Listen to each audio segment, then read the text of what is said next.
Video 68, Buttermilk Falls State Park. Hey y'all, in this video we're going to show you our stay at Buttermilk State Park in Ithaca, New York. We're going to show you a couple waterfalls, including the highest single drop waterfall east of the Rockies. We're going to go to one of the Finger Lakes called Cayuga Lake. And before we do all that, we're going to take you to the Grand Canyon of Pennsylvania. Hi, I'm Rick. And I'm Sharon. And we are Cargo On. Cargo Conversion Building Camp. We feature camper tours, interviews with builders, campground reviews, and we offer camping tips. If that's your cup of tea, then please subscribe.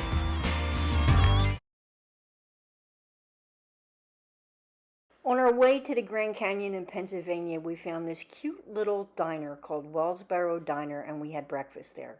It was from 1930, it's been around. It was really cool.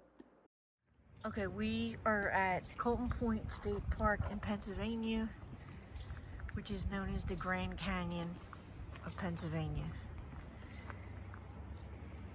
It's gorgeous here.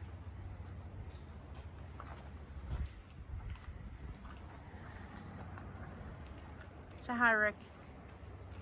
Hey. It's 5 miles up windy roads up here. Amazing view.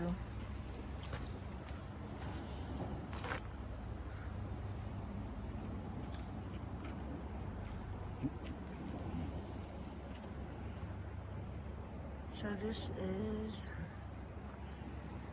the Grand Canyon of Pennsylvania. It's pretty awesome.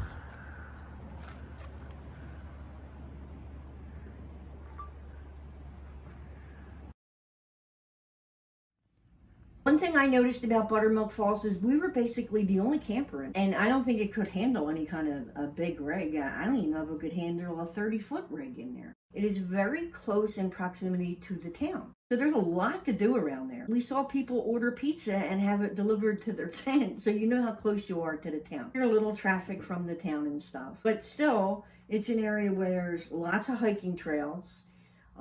You don't feel like you're sitting in the middle of the town. You can't take a big trailer into Buttermilk. They do have cabin rentals. Lots of cabin rentals. No electric, so we used their generator. And what we found in New York is the generator hours were very restricted. You were allowed from 9 to 11 in the morning, and then 5 to 9 p.m. were the only times that you were allowed to use a generator. I call it a generator. It is not your standard generator. It's an inverter generator, so it's quiet.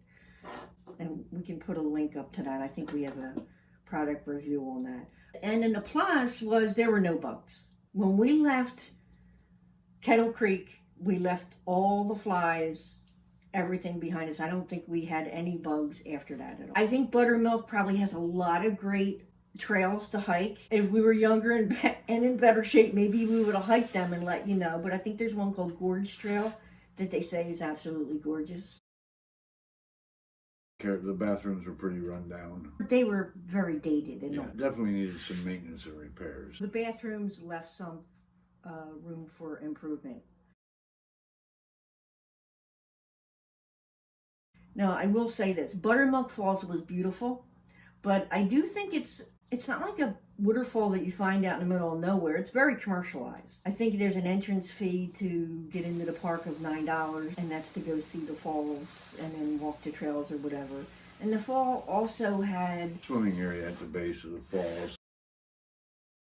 So it was a very popular tourist attraction. It wasn't that difficult to get to the falls. We weren't hiking up steep hills. I mean, there were stairs, lots of steps that we climbed up.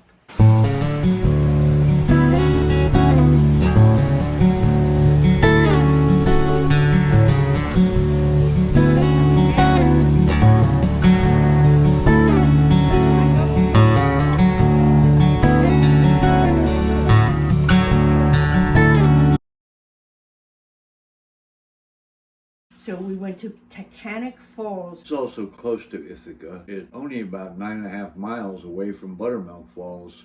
So we opted to do some sightseeing there as well. The reason that we chose that waterfall is the tallest single drop waterfall east of the Rocky Mountains. It's actually taller than Niagara Falls. Almost like a strand of water dumping into a pool, but the area that the falls drops in, there are sheer rock cliffs, and that actually made it far more attractive and It was impressive. desirable to go and see it. The good thing about these waterfalls is you can like pull up and you're right there. Now, if you want to go up to see them more, there could be climbing up or climbing down. Taughannock waterfall, we pulled right up on the top. We were looking down, and we could have walked down. We didn't, but you'll see in photos there were plenty of people that walked down. And there's hiking trails all over there too. Taughannock has more than one access point. In other words, we drove in to the observation point above the falls, but you can go into the falls at the base. There's a access point and parking area down below. But they were both beautiful. I mean, the waterfalls were absolutely gorgeous. And they feed into Cayuga Lake.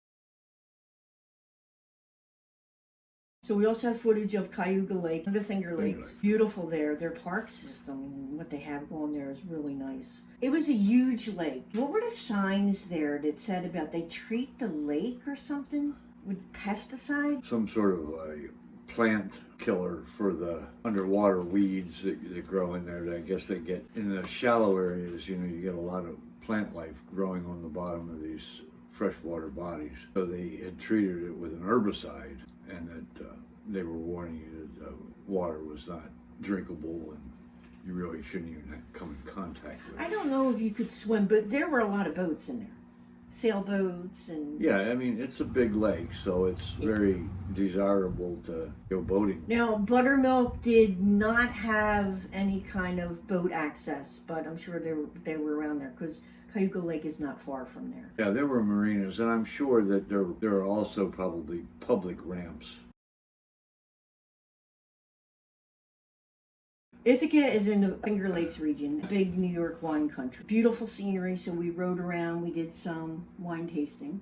Well, we stopped at one place. I wanted to go to more, but you wouldn't let me. Right, well, the wine tasting up there is a little bit more expensive than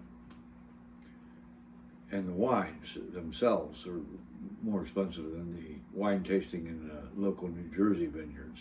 Well, not to mention the wine was strong, and I was getting quite buzzed on one glass of wine because I'm not really a big wine drinker. So I really there's so many vineyards up there that you can go to and do the wine tasting. It's the first time I ever went to a wine tasting. I enjoyed it. So the one thing I want to say about Ithaca is that there's a lot to do there, and I think we missed out on a lot because you have to understand, Buttermilk Falls was not our planned destination. We were going to go to Leonard Harrison that got rained out, so at the last minute we picked a nearby campground, which was Buttermilk. So you did some research, you know more about Ithaca now, Well, right? I've done more reading from the brochures and pamphlets and whatnot that we picked up while we were in the area. And I guess, one of the questions that we normally ask ourselves, we don't always say it, is that will we go back there? Yes. Well, based on what I actually saw and what I've read since, I would definitely say it's worth another trip. There's so much more there than what we were able to see or were even aware of that would be worthwhile.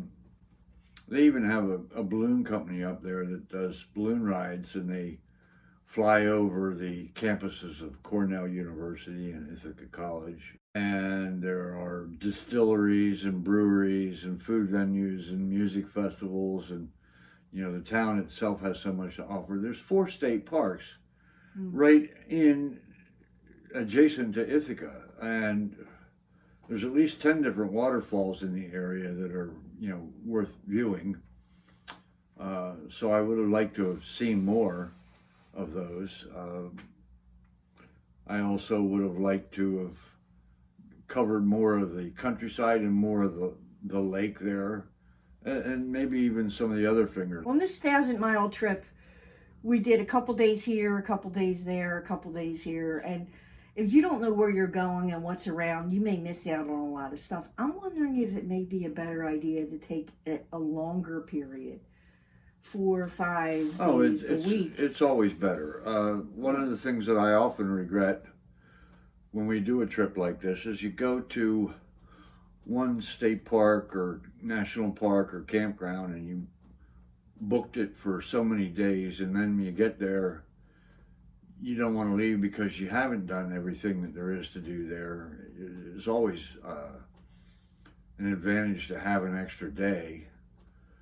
I don't know how to make an itinerary flexible because normally, you book one place and then you're booked up ahead, so you have to go to your next destination. But I think we always cut ourselves a little bit short.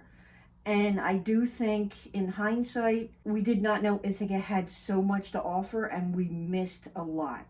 Right. So we had to go back. That's all there is.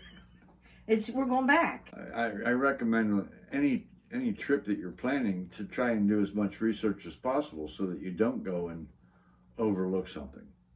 Hopefully, if you're planning on a trip on the Ithaca, we helped you with letting you know how much is there.